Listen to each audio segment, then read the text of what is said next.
Welcome to the Sand Science Experience podcast, where we explore the latest and most exciting papers and preprints in science. Before we dive in today, just a quick reminder.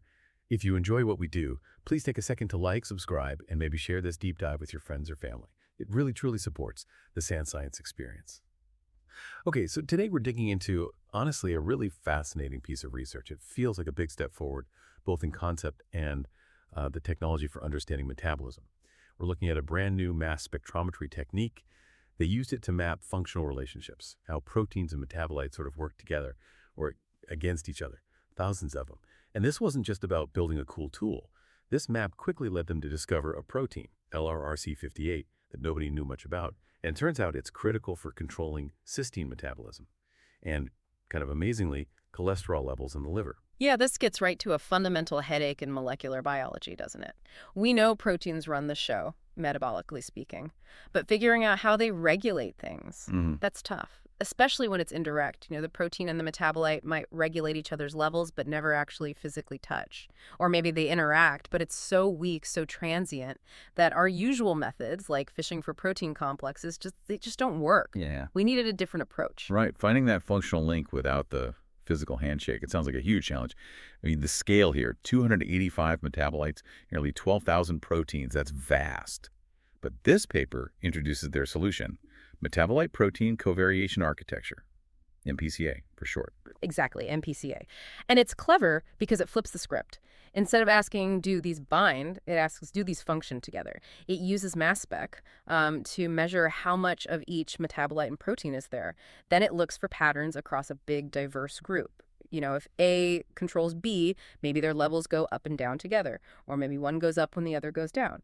Consistently across lots of different individuals, that suggests a functional link. Okay, and the diverse group part is crucial here, isn't it? They didn't just use your standard lab mice. No, absolutely not. That diversity is the engine for MPCA. They used what's called a diversity outbred mouse model DO mice, 163 females. And the key thing is these mice are incredibly varied genetically. We're talking up to 45 million differences, SNPs, between them. That genetic variation is much more like what you see in the human population. It creates all this natural variation in how their cells work. And it's within that variation, that sort of biological noise, that these functional relationships, these covariations really stand out. I see. So the map isn't about direct binding. It's finding these functional correlations because of the genetic background noise. Makes sense. But the big question then is, did it actually work? Was it accurate? Could they trust these correlations? Well, that was the first test, the validation. And yeah, it worked surprisingly well. They checked against known relationships. MPCA managed to rediscover 27% of known enzyme-substrate pairs from this big database called RIA. And it also found 26% of known links between metabolites and the proteins that transport them across membranes. Okay, hang on. 27%, 26%. For someone outside the field, that might not sound like a home run. Why is finding like a quarter of the known stuff considered such a success here? That's a really fair question. It's about the context, the scale. Remember, they're measuring everything and looking for statistical correlations among millions, maybe billions of potential pairs in that massive haystack. Finding over a quarter of the known verified needles, these specific enzyme or transporter relationships, just based on how their levels fluctuate across these diverse mice, that's huge. It proves the principle. The correlation is reflecting real biology. It's not just random noise. And that validation gave them the confidence to then look at the new stuff. They nominated over 3,500 potential relationships that nobody had described before, a whole new landscape to explore. Right, okay, so the tool works. It built a map. Now, where did they decide to focus? Did this map lead them somewhere interesting, something unknown but important? It absolutely did. They zoomed in on the regulation of cysteine catabolism, basically, how the cell breaks down the amino acid cysteine. And using the MPCA predictions, one protein just jumped out, LRRC58. It was basically unknown, very poorly characterized.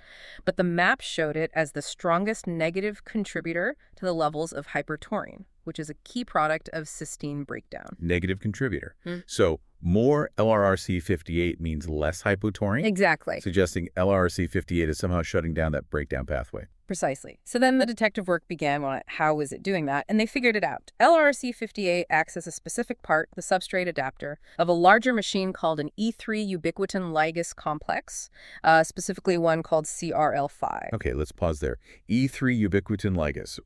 Remind us, what's its job in the cell? It's kind of like the the disposal tagger, right? That's a great way to put it. Yeah, the E3 complex identifies specific proteins that need to be removed. It then flags them with these little tags called ubiquitin. And that ubiquitin tag is basically a signal saying, take this to the proteasome, which is the cell's waste disposal unit, and destroy it. So LRC58 is the part of this machine that recognizes which protein needs the ubiquitin death tag. Exactly. It's the targeting component. So who was the target? Which protein was LRC58 marking for destruction?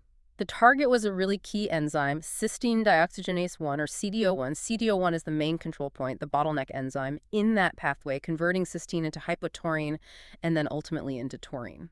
Ah, okay, so the logic follows. LRRC58 targets CDO1 for destruction. Right. So if you get rid of LRRC58, Then CDO1 doesn't get tagged, it doesn't get destroyed, its levels go way up. and with more CDO1 enzyme around, You get much more cysteine being broken down into hypotaurine and taurine. The whole pathway speeds up. that's a neat regulatory switch. But why would the cell want to destroy CDO1 sometimes? Cysteine's important, right? For making proteins, and especially for making glutathione, the cell's main antioxidant. That's the really elegant part of this whole system. The LRRC58 CDO1 axis acts like a sensor and a switch, all based on cysteine levels. It's regulated by the very molecule it controls, cysteine itself. When cysteine levels in the cell are high, maybe you just ate a protein-rich meal.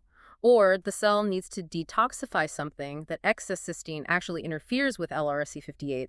It prevents LRRC58 from effectively targeting CDO1 for degradation. So high cysteine stabilizes CDO1. Exactly. It stabilizes CDO1, letting the enzyme process that excess cysteine down the shunt pathway towards taurine.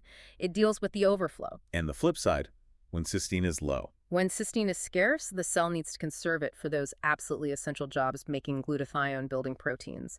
So in that low cysteine state, the block on LRRC58 is lifted. LRRC58 can now efficiently target CDO1 for destruction. Shutting down the breakdown pathway. Right. It preserves the precious cysteine pool. It's a really smart way to allocate resources. Wow. And they even found a specific molecular contact point for this. Yeah, astonishing detail. They mutated just one single amino acid on CDO1 histidine 147, and changing just that one spot completely stopped LRRC58 from being able to degrade it.